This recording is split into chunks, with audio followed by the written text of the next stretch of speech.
New Switchback Plus. We're here at the Rock Church, and we're setting it up. We're showing what the new capabilities of this Dante first device is. What this is going to give you the ability to do is, if I'm here on the stage as an artist and I want to hear myself a little bit more, I can turn myself up or I can turn the drums down. I have the ability to kind of control my own mix, but I also have the ability to send that microphone input back to the front of house. So they can control the mix for the entire audience, whereas I'm controlling the mix that I hear in my in-ears. We did a little routing, so we plugged this in with our Ethernet cable. It's got PoE power. It goes direct to the Dante control system. So Alan in the back there has routed us some Dante channels. Their names have automatically showed up. So we've got power. We've got our Dante channels routed. Now we've got to set a few other things up. First thing we're going to do is grab our microphone cable. Hook that into the back here.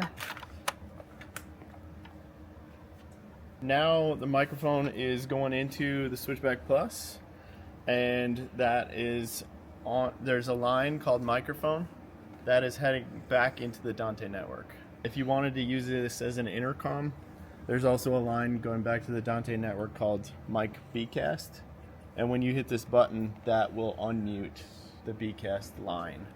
So you can use it as an intercom. You'd have to route that channel into whatever wants to listen to that, but you can use that. Goes straight back over to the Dante network. Let's say you wanted to throw a guitar in here.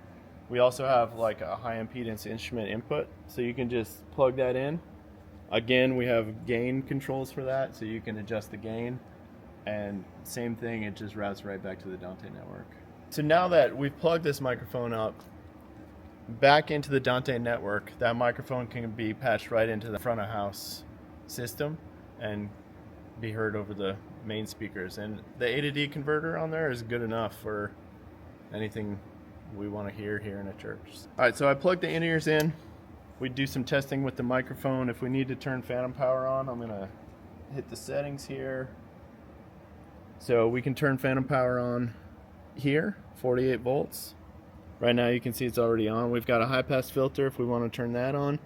And then we're gonna have to test our gain on this microphone. We'll check that with the in-ears and just see how we're liking it. Pretty straightforward, simple setup. If you wanted to run your wedges out on the front, you can also plug those in. We have line outs. So you could run the wedges, you could run your in-ears, you could run headphones. You could hook this up to your DAW, and like MIDI 16 could run something for the actual front of house. You could do it from here. It would change your DAW directly.